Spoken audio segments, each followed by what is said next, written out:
நாங்களும் மனுஷங்க தானே, அங்க வர்ற பஸ் ஏன் எங்களுக்கு வராதா? நாங்க தாழ்த்தப்பட்டவரங்கிறதுனால எங்களுக்கு வராம இப்படி திருப்பிக்கிறீங்களே, இது நியாயமா? ஒக்கலிய கவுடர்கள் அங்க போறது விரும்பல. ஒக்கலிய கவுடர்கள் ஓட்டு அப்படியே வேணும். அவர்களுக்கு பயந்து பணிந்து இந்த ஜாதி தீண்டாமை கொடுமையை அதிமுகவும் திமுகவும் போட்டி போட்டு கடைபிடிக்கிறது. இந்த தீண்டாமை ஜாதி தானே காரணம். எவ்வளவு ஜாதி வன்மத்தோட இருப்பீங்க, அந்த மக்களை நம்ம மக்கள் தான் சொல்லிட்டு சேர்த்து இது பண்ணலாமல்ல.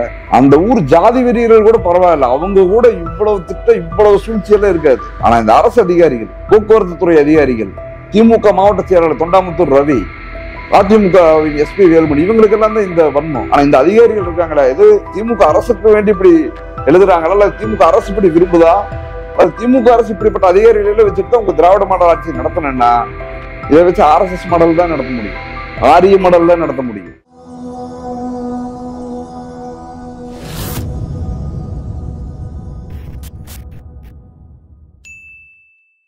கோவை தொண்டாமுத்தூர் அருகே அரசு பேருந்து ஜாதிய தீண்டாமை கடைபிடிக்குது அப்படிங்கிறத பத்தி தொடர்ந்து நம்ம பேசிட்டு வர்றோம். இது சில தினங்களுக்கு முன்பு SC/ST ஆணையம் கோவை மாவட்ட ஆட்சியரிடம் இதை பத்தி விளக்கம் கொடுக்கணும், அங்க என்ன நடக்குது அப்படின்னு சொல்லி அவங்க அறிக்கை கேட்டிருந்தாங்க. கோவை மாவட்ட ஆட்சியர் அறிக்கை கொடுத்திருக்காரு. மக்கள் தொகை கணக்கெடுப்பு அடிப்படையில 2011 708 பேர் கெம்பனூர்ல, 2025 கணக்கெடுப்பு படி 915 பேர் கெம்பனூர்ல. ஆனா 4வது வார்டுல அதாவது அண்ணா நகர் பகுதியில அட்டுக்கள் எல்லாம் சேருது. ஆனா அட்டுக்கள்ல நம்ம இதுல ஒரு அட்டுக்களை குறைச்சு நம்ம கணக்கெடுக்கலாம். ஆனா அவங்க தரும்போது ஒட்டுக்கா தான் கொடுத்துருக்காங்க. 2011 924 பேர் இருந்தாங்களாம். 2025 1214 பேர் இருக்கிறாங்களாம். இதுல இப்ப 708 பேர் அங்க கெம்பனூர்லன்னா இங்க 924 பேர். சரி, நீங்க ஒரு 200 கம்மியே பண்ணிட்டா கூட, ஒரு 200 250 கம்மி பண்ணிட்டா கூட 708 பேருமே வச்சுக்கலாம். அதாவது கெம்பனூரிலும் 708 பேர், அண்ணா நகரிலும் 708 பேர். அங்க 915 பேர் 2025 இருக்காங்கன்னா இங்கேயும் 915 பேர். இவங்க கொடுத்த அறிக்கை. ஆனால் இத பத்தி நம்ம அங்க ஏன் பஸ் போகலன்னு சொல்லி உக்கடம் பிரான்ச் மேனேஜர் கிட்ட கேட்டப்ப அவரு நமக்கு என்ன சொன்னாருன்னா, அப்ப தகவல் சொல்லும் போது அங்க வெறும் 50 வீடு தாங்க, அதனால தாங்க அது முன்னாடியே திருப்பிக்குது, அதுக்கு வேற பஸ்ஸே போகுதுங்க அப்படின்னாரு. அதாவது 50 வீடு தான் ரொம்ப சாதாரணமா சொன்னாரு. அப்ப அவர் சொன்னது 50 வீடுன்னு சொன்னது பொய், அல்லது இப்ப நீங்க கொடுத்த அறிக்கை, கலெக்டர் கொடுத்த அறிக்கை பொய். ஏதோ ஒண்ணுதான் இதில் உண்மையா இருக்க முடியும். எது உண்மைங்கிறத அவங்களே பாத்துக்குவாங்க. கெம்பனூருக்கு போற 21 நம்பர் பஸ் கெம்பனூர்லயே இருக்கிறது தான் அண்ணா நகர். அண்ணா நகர் என்பது தனியாக ஒரு ஊர் கிடையாது. நம்ம ஃபர்ஸ்ட்ல இருந்து இப்ப வரைக்கும் எப்போதுமே அப்படி சொல்லல, அந்த ஊரும் சொல்ல. அது அதாவது அண்ணா நகர்ங்கிறது கெம்பனூர்ல உள்ள அது ஒரு தெரு போல, அது ஒரு நகர், அவ்வளவுதான். கெம்பனூர் மற்றும் அண்ணா நகர் பகுதிகளுக்கு தனித்தனியே பேருந்துகள் தமிழ்நாடு அரசு போக்குவரத்து கழகத்தின் மூலம் இயக்கப்படுகின்றன. இது அவங்க எழுதியிருக்கிறாங்க. அந்த ஃபர்ஸ்ட் தான் எழுதியிருக்கிறாங்க. எதுக்கு தனித்தனியா இயக்குறீங்க? இந்த டீ கடையில ரெட்டை டம்ளர் இருக்குமே, பிற்படுத்தப்பட்டவர்கள், மிகவும் பிற்படுத்தப்பட்டவர்கள், அதாவது தலித் அல்லாத எல்லாத்துக்கும் ஒரு டம்ளர் இருக்கும். அவங்களுக்கு ஒரு பெஞ்ச் இருக்கு, தனியா குட்டி பெஞ்ச். அந்த ஊர்ல இருக்கிற மற்றவர்களுக்கெல்லாம், தலித் அல்லாதவர்களுக்கெல்லாம் அவங்களுக்கு தனியா ஒரு டம்ளர் இருக்கும், அவங்களுக்கு தனியா வேற பெஞ்ச் இருக்கும், கொஞ்சம் ஹைட்டா இருக்கும். ஒவ்வொரு இடங்கள்ல சுடுகாட்டுலையா பிசிக்கு ஒரு சுடுகாடு, எஸ்சிக்கு ஒரு சுடுகாடுன்னு அது தனியா ஒரு ஓரத்தில் இருக்கும். அது போல தனித்தனியா பஸ் இயக்குறோம்னு இவங்கள ஒத்துக்கிறாங்க. ஆனா என்னன்னா, ஃபர்ஸ்ட் தனித்தனியா இயக்கப்படுகிறதுன்னு இவங்க சொல்லிட்டு எந்த பாகுபாடும் இல்லை அப்படின்னு சொல்லிட்டு இதே வாய், இதே பேனா, இதே எழுத்து தான் கடைசியில் அப்படி முடிக்குது. 1981 முதல் இந்த அரசு 21 நம்பர் பேருந்து இயக்குதாங்க. அங்க இருக்கிற அதாவது காவல் ஆய்வாளர், வட்டாட்சியர், கோட்டாட்சியர், அந்த ஆட்சியர், இந்த ஆட்சியர், இந்த அதிகாரி, அந்த அதிகாரின்ட்டு எல்லா அதிகாரிகளும் சேர்ந்து விசாரணை மேற்கொண்டாங்களாம். மேற்கொள்ளப்பட்டதில் பொதுமக்கள் தங்களுக்குள் எவ்வித ஜாதிய பாகுபாடும் இல்லை, எந்த ஜாதிய பாகுபாடுமே இல்லையாமா. பஸ் மட்டும் இல்லை, எதுவுமே கிடையாதான். உண்மையால மனசாட்சி தொட்டு சொல்லுங்க, இதுல எந்த பாகுபாடும் இல்லைன்னு அந்த மக்கள் சொன்னதா சொல்றீங்களே, அந்த வீடியோல இப்பவும் அந்த வீடியோ இருக்கு. ETVல வந்துச்சு, இந்தியன் எக்ஸ்பிரஸ்ல செய்தியில வந்திருக்கு. அன்னைக்கு என்ன நடந்துச்சோ அதை செய்தியே போட்டிருக்காங்க. இன்னும் சில செய்தி சேனல்களையும் சில பத்திரிகையிலையும் இந்த செய்தி வந்துச்சு. அதுல ஆர்டிஓ முன்னாடி ரம்யா அப்படிங்கிறவங்களும் இன்னொரு பெண், இன்னும் சிலர், குறிப்பா இவங்க 2 பேர்த்த எனக்கு நல்லா தெரியும். இந்த செய்தி இப்ப வரைக்கும் இருக்கு. இப்ப இன்னைக்கு போய் பார்க்கலாம். வாய்ப்பு இருந்தா இது உண்மையா பொய்யான்னு செக் பண்ணணுங்கிற ஒரு நல்ல திமுக அதிகாரியா அமைச்சரோ இருந்தா செக் பண்ணுங்க. அவங்க பயங்கரமா சண்டை கட்டினாங்க. அது அந்த அந்த அந்த செய்தியை எப்படி வந்துச்சு தெரியுங்களா? நாங்களும் மனுஷங்க தானே, அந்த கட்டுற தலைப்பே அப்படிதான். நாங்களும் மனுஷங்க தானே, அங்க வர்ற பஸ் ஏன் எங்களுக்கு வராதா? நாங்க தாழ்த்தப்பட்டவரங்கிறதுனால எங்களுக்கு வராம இப்படி திருப்பிக்கிறீங்களே, இது நியாயமா?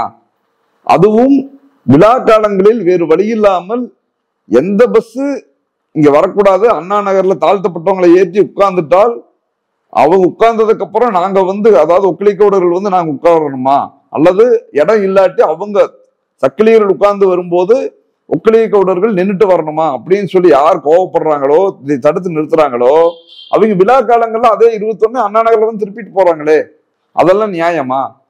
அந்த அம்மா இன்னொரு அதிகாரிகிட்ட பேசும்போது அந்த அம்மா சொல்லியிருந்தாங்க, நீங்க ஓரணியில் தமிழ்நாடுங்கிறீங்க, நாங்க அந்த ஓரணியில் தமிழ்நாடுன்னா ஓரணியில் கெம்பனூர்ல ஓரணியே இருக்க முடியாதா, அங்க திமுக இல்லையா அப்படின்னு கேட்டிருந்தாங்க. இந்த திராவிட மாடல், இந்த சமத்துவம், சுயமரியாதை எல்லாம் எங்க ஊருக்கு இல்லையா அப்படின்னு கேட்டிருந்தாங்க. அதுக்கு முன்னாடி சண்டை கட்டுறாங்க. 5 நிமிட பேட்டி அந்த அம்மா கொடுத்துருக்காங்க. இவங்க கூட சண்டை கட்டுறாங்க.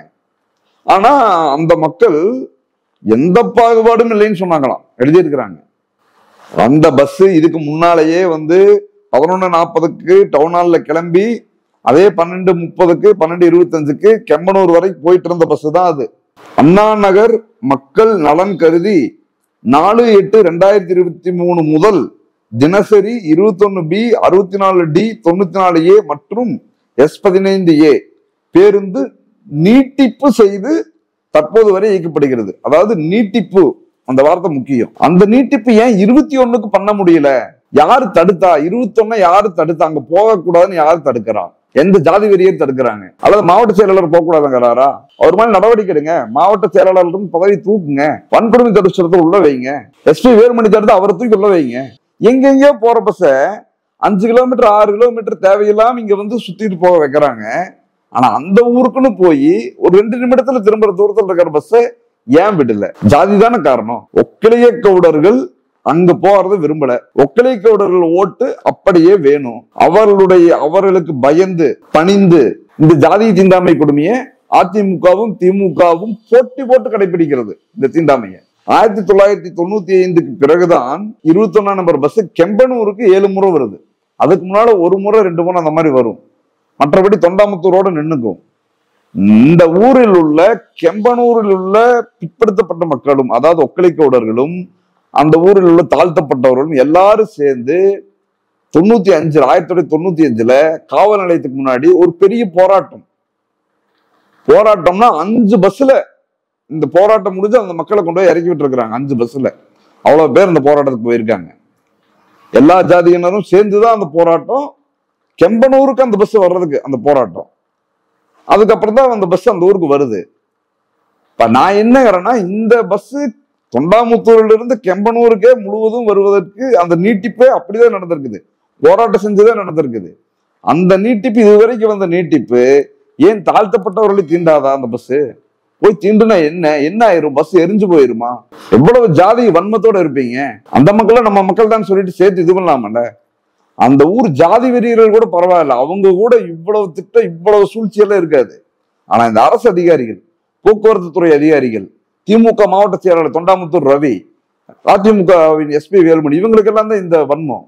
கெம்பனூர் டு அண்ணா நகர் இடையே 50 ஒரு கோடு போட்டு 100 மீட்டர் இடைவெளி மட்டுமே உள்ளது அப்படிங்கிறாங்க. அதாவது என்ன சொல்ல வர்றாங்கன்னா, வெறும் 50 மீட்டர் 100 மீட்டருக்குள்ளதாங்க இருக்கும் அப்படிங்கிறாங்க. அப்படின்னா அவங்க என்ன சொல்ல வர்றாங்கன்னா, அதனால என்ன நடந்து போக வேண்டியது தானே, 50 மீட்டர் 100 மீட்டர் தானே அப்படின்னு சொல்ல வர்றாங்க. அப்ப நான் என்ன 50 மீட்டர் 100 மீட்டர் தான், அவ்வளவு தூரம் தான் இருக்குது அப்படிங்கிறவங்க அங்க எதுக்கு பஸ் ஸ்டாப் கட்டி வச்சிருக்கீங்க? கெம்பனூர்ல இருந்து அந்த 50-100 மீட்டர் இருக்கிற ஒரு நிமிஷம் 10 போக ஆகுமா? அது ஒரு 1/2 கிலோமீட்டர் வரும். அதாவது ஒரு 500 மீட்டர் 400ல இருந்து 500 மீட்டருக்குள்ள வரும். ஆனா 50 to 100 மீட்டருக்குள்ளதான் வரும்னு எதுக்கு சொல்றாங்கன்னா, இவங்க நடந்து வரலாமல்லங்கிறதுக்கு இவங்களுடைய கட்டுக்கதைகளை பலப்படுத்துறாங்களாம். ஆனா இந்த அதிகாரிகள் இருக்காங்களா, எது திமுக அரசுக்கு வேண்டி இப்படி எழுதுறாங்களா, இல்ல திமுக அரசு இப்படி விரும்புதா? அது திமுக அரசு இப்படிப்பட்ட அதிகாரிகளை வச்சுட்டு உங்க திராவிட மாடல் ஆட்சி நடத்தணும்னா இதை வச்சு RSS மாடல் தான் நடத்த முடியும், ஆரிய மாடல் தான் நடத்த முடியும். மதிய வேளையில் செல்லும் பேருந்தில் 3 முதல் 4 நபர் மட்டுமே ஏறுவாங்களாம். இந்த ஊர்ல இல்ல, நீ கோயம்புத்தூர்ல எந்த ஊருக்கு போனாலும் சரி, எல்லா ஊர்லயும் மதிய நேரத்துல 4 பேர் 5 பேரு 10 பேர் 20 பேர் இவ்வளவுதான் ஏறுவாங்க. சரிங்களா? அப்ப நீங்க ஒண்ணு பண்ணுங்க, காலையில கவர்மெண்ட் பஸ் எல்லாமே காலையில ஒரு 6 மணில இருந்து ஒரு 9 மணி வரைக்கும் விட்டுட்டு நிறுத்திடுங்க பஸ்ஸை. சாயங்காலம் ஒரு 4 to 9 மணி வரைக்கும் ஓட்டுங்க. எங்கேயுமே ஓட்ட வேண்டாம். அதே 3 பேர் 4 பேர் தானே ஏறுறாங்க. முந்தைய காலங்களில் இருந்தே சுற்று வட்டார கிராமங்களில், இந்த ஊர்ல பக்கத்துல இருக்கிற எல்லா கிராமத்திலையும் வசிக்கும் அனைத்து மக்களும் ஒற்றுமையாக வாழ்வதாகவும் தங்களுக்குள் எவ்வித ஜாதிய பாகுபாடும் இல்லை என தெரிவித்துள்ளனர். இதுதான் அவங்க சமர்ப்பிச்ச அறிக்கையில எழுதியிருக்காங்க. இவங்களே எதுவும் இல்லைன்னு சொல்லுவாங்க. இவங்க ஆனா ஃபர்ஸ்ட் வரியில தனித்தனியே பேருந்துகள் விடுகிறோம்னு இவங்களே தான் சொல்லுவாங்க. இவங்களே 50 பேர் தான், 50 குடும்பம் தான் இருக்குன்னு சொல்லுவாங்க. இவங்களே இன்னொரு இடத்துல அங்க 1214 பேர் வசிக்கிறாங்கன்னு புள்ளி விவரமாவும் போடுவாங்க. இங்க கலெக்டரே நினைச்ச பஸ் விட்டாலும் மாவட்ட செயலாளர் விடமாட்டார். அதுதான் இப்ப வரைக்கும் இங்க நடக்குது. இதை அந்த ஊரில் உள்ள மக்களிடமும் கேட்டுவிட்டோம். போக்குவரத்து துறை அதிகாரிகள் என பலர்கிட்ட பேசிட்டோம். திமுக இருக்கிற பொறுப்பாளர்களே சொல்லிட்டாங்க. உண்மையான தோழர்கள் இருக்காங்களா, அவங்க சொல்லிட்டாங்க. இங்க யாரு பஸ் விட்டாலும் திமுகவின் மாவட்ட செயலாளரோ அல்லது அதிமுக அதிமுக மாவட்ட செயலாளர் உள்ள விடமாட்டாங்க. அவங்க ஜாதி வெறி பிடிச்சவங்க ஜாதி வெறியோட தான் இருப்பாங்க அப்படின்ட்டாங்க. அதனால் போக்குவரத்துறை அமைச்சர் அவர்களே, உங்ககிட்ட நாங்க சொல்லிக்கிறதால ஒன்னே ஒண்ணுதான், உண்மையான திமுகவில் அக்கறை கொண்ட கொள்கைக்காரர்கள் ஒரு 4 பேரை அந்த ஊரில் விட்டு என்னன்னு சொல்லி கேளுங்க. ஒரே ஒரு நாள் அவங்க விசாரிச்சுட்டு அவங்க சொல்லி அவங்க என்ன அறிக்கை தர்றாங்களோ அதன்படி நீங்க செயல்படுங்க. தொண்டாமுத்தூர் ரவி அவர்களை கேட்க வேண்டாம். எஸ்பி வேலுமணி அவர்களே வெள்ளாள கவுண்டர், அவரே அந்த ஒக்கிலிக்கவுடர்களுடைய அந்த கெம்பனூர் மக்கள் ஒக்கிலிக்கவுடர்களுடைய ஜாதிய வெறிக்கு பணிந்து பயந்து ஒத்து போற ஆள். அவருக்கு தேவை ஓட்டு மட்டும். அதனால அவர் ஏதாவது மயக்க பிஸ்கட் கொடுத்து ஏமாத்துவார், அவ்வளவுதான். தாழ்த்தப்பட்ட மக்கள் எல்லா ஊரிலும், சாமி நீங்க என்ன சொன்னாலும் சாமி, நீங்க என்னை செருப்பிலேயே அடிச்சாலும் சாமி, அதை என்னை வாழ்த்தினதான் நான் வேணாலும் சொல்றேங்க சாமி அப்படின்னு சொல்லி காலில் விழுந்து எது சொன்னாலும் கேட்டுக்கிற ஆட்கள் எல்லா ஊரிலும் 10 பேர் 20 பேர் இருப்பாங்க. உங்களுக்கு தேவையான போதெல்லாம் அந்த அடிமைகளிடம் கேட்டு அறிக்கை தர வேண்டாம். சுயமரியாதை கொண்ட அந்த ஊரில் ஜெயக்குமார், ரம்யா, இன்னும் சில பெண்கள், செந்திலனா போன்றவர்கள் இன்னும் எவ்வளவு பேர் இருக்காங்க. சுயமரியாதை கொண்ட மாணவிகள் இருக்காங்க. அவங்ககிட்ட கேட்டு உண்மை என்னங்கிறத புரிஞ்சு, திராவிட மாடல் முதல்வர் ஸ்டாலின் அவர்களே, நீங்கள் சமத்துவத்தை சுயமரியாதை நிலைநாட்ட உறுதியாக இருங்க. இதுல ஓட்டு கணக்கு பார்த்து இந்த அயோக்கியத்தனத்துக்கு நீங்க துணை போக வேண்டாம். சிவசங்கர் அமைச்சரையும் நாங்க அதைத்தான் கேட்கிறோம். திராவிட முன்னேற்ற கழகத்தில் உள்ள நல்ல தோழர்கள் இதை துணிந்து குரல் கொடுங்கள். அந்த ஊருக்கு 21 நம்பர் பஸ் கண்டிப்பாக, அந்த ஊருக்கு எந்த பஸ் போகுதோ இல்லையோ அது எங்களுக்கு தேவை கிடையாது. அந்த ஊருக்கு ஜாதியை காரணம் காட்டி போகாமல் இருப்பதை ஒருபோதும் ஏற்றுக்கொள்ள மாட்டோம்.